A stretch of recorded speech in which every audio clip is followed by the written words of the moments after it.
Inspector सूफी अपने दफ्तर में आंखें बंद किए एक मशहूर कव्वाल की कव्वाली सुन रहा था।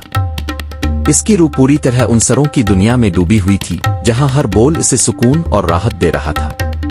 वो कव्वाली के हर लफ्ज को महसूस कर रहा था जैसे ये बोल उसकी रूह से गहरा ताल्लुक रखते हों। कव्वाली का असर ऐसा था कि इंस्पेक्टर की सारी थकन आहिस्ता आहिस्ता खत्म हो रही थी। जिंदगी के तमाम उलझे हुए मसाइल, तनाव और बेचैनी चंद लम्हों के लिए जैसे कहीं गायब हो गए थे। इंस्पेक्टर सूफी की आंखें बंद थीं, लेकिन इसके चेहरे पर एक हल्की सी मुस्कुराहट थी।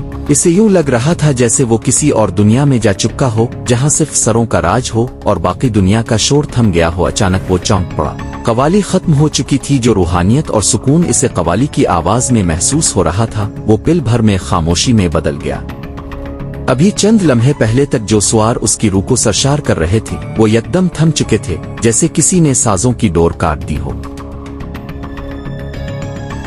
इंस्पेक्टर सूफी ने अपनी पूरी जिंदगी जराइम के खिलाफ जंग में गुजारी थी।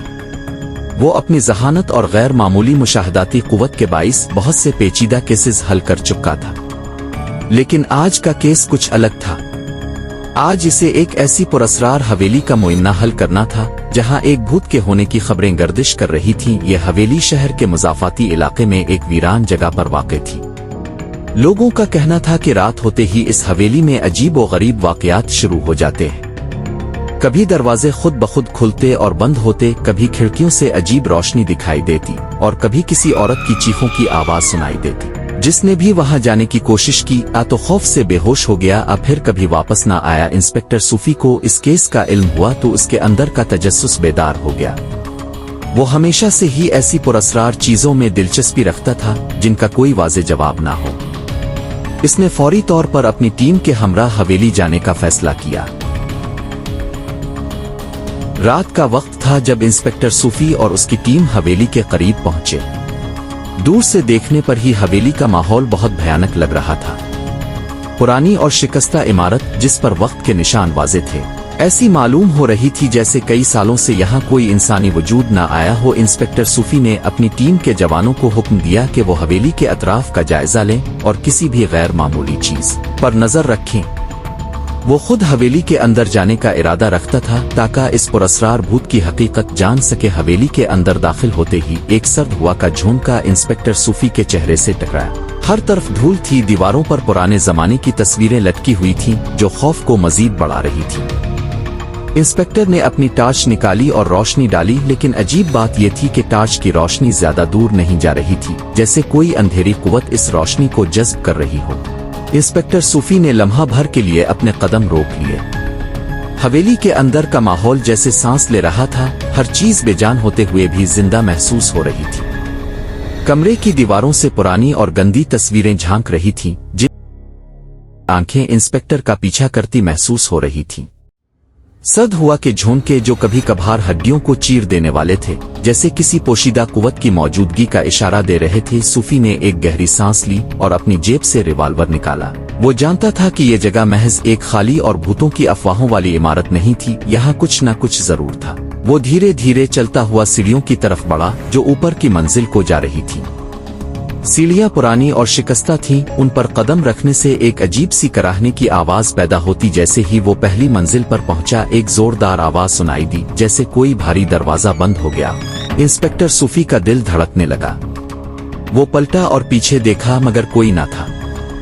इसने दोबारा टार्च जलाई, लेकिन रोशनी पहले से भी ज्यादा मध्यम हो चुकी थी। यहाँ कोई है? सूफी ने आवाज लगाई, मगर कोई जवाब नहीं आया। अचानक कमरे के एक कोने से हल्की सी सरसराहट की आवाज आई। इंस्पेक्टर ने फौरी तौर पर इस जानिब टार्च का रुख किया, लेकिन वहां कुछ भी दिखाई नहीं दिया। जैसे ही वो आगे बढ़ने लगा, दीवारों पर लटकी तस्वीरों के चेहरे एकदम से हिलने लगे। उनकी आंखें खौफनाक अंदाज में हरकत कर रही थीं, जैसे वो किसी पोशीदा राज का इशारा दे रही हों। इंस्पेक्टर ने दिल ही दिल में अपने असाब को काबू में रखने की कोशिश की। वो जानता था कि अगर इस वक्त खौफ ने इस पर काबू पा लिया तो ये जगह इसे जीत लेगी। कुछ देर बाद इंस्पेक्टर सूफी को हवेली के अंदर से अजीब व गरीब आवाजें सुनाई देने लगे। कभी किसी के कदमों की चाप, कभी किसी के सरगोशी की आवाज और कभी किसी के चीखने की आवाज। इसके कदम आहिस्ता आहिस्ता आगे बढ़ रहे थे, लेकिन इसका दिल जोर जोर से धड़क रहा था। जैसे ही वो एक बड़े कमरे के करीब पहुंचा, इसने एक साया देखा। वो साया कोई इंसान नहीं था बल्कि बहुत बड़ा और अजीब था। इंस्पेक्टर सूफी ने फौरन अपनी बंदूक निकाली और साया की तरफ बढ़ने लगा, लेकिन जैसे ही वो करीब पहुंचा साया गायब हो गया। इंस्पेक्टर ने खुद को संभाला और सोचा कि शायद ये इसका वहम हो, लेकिन फिर एक और चीख की आवाज आई जो इसे मजीद उलझा गई। इसने हवेली के हर कमरे का जायजा लिया, लेकिन कुछ खास नजर न आया। कुछ देर बाद इंस्पेक्टर सूफी एक पुराने संदूक के पास पहुंचा। संदूक का ताला टूटा हुआ था, जैसे किसी ने जबरदस्ती इसे खोला हो। इसने जब संदूक को खोला तो अंदर एक पुरानी डायरी पड़ी हुई थी। डायरी के सफ़े बोसीदा हो चुके थे, लेकिन उन पर लिखी तहरीर अब भी साफ दिखाई दे रही थी। इंस्पेक्टर ने डायरी के चंद सफ़हात पढ़ना शुरू किए। इसमें हवेली के पुराने मालिक का जिक्र था, जिसका नाम मिर्जा अमजद अली था। मिर्जा अमजद अली एक बहुत ही अमीर और बाअसर शख्स था, लेकिन इसकी जिंदगी में एक दर्दनाक हादसा पेश आया था। इसकी बीवी जोहरा एक दिन अचानक गायब हो गई थी और कहा जाता था कि वो हवेली में मर गई थी। लोगों का कहना था कि जोहरा की रूह अब भी हवेली में भटकती है और वही भूत की शक्ल में लोगों को डराती है। इंस्पेक्टर सूफी को अब कुछ समझ आने लगा था। शायद ये सब वाकयात मिर्जा अमजद अली और उसकी बीवी के साथ पेश आए सानिहे से जुड़े थे। इंस्पेक्टर सूफी ने मजीद तहकीक शुरू की और मकामी लोगों से पूछगछ की। जल्द ही इसे मालूम हुआ कि जोहरा की मौत एक हादसा नहीं थी, बल्कि इसे कत्ल किया गया था। मिर्जा अमजद अली को जब अपनी बीवी की बेवफाई का शक हुआ तो इसने गुस्से में आकर इसे कत्ल कर दिया था और उसकी लाश को हवेली के एक खुफिया कमरे में छुपा दिया था। ये वही खुफिया कमरा था जहां इंस्पेक्टर सूफी ने डायरी पाई थी। इंस्पेक्टर ने पुलिस के जवानों को हुक्म दिया कि वो हवेली की मुकम्मल तलाशी लें। कुछ ही देर बाद उन्हें कमरे की दीवार के पीछे छपी हुई एक पुरानी लाश मिली जो जोहरा की थी। जोहरा की लाश को बरामद करने के बाद हवेली में होने वाले तमाम पुरअसरार वाकयात खत्म हो गए। लोगों का कहना था कि जोहरा की रूह अब सुकून पा चुकी थी, क्योंकि इसके साथ होने वाले जुल्म का पर्दा चाक हो चुका था। इंस्पेक्टर सूफी ने न सिर्फ एक पेचीदा केस को हल किया, बल्कि एक बेगुनाह रूह को भी इंसाफ दिलाया।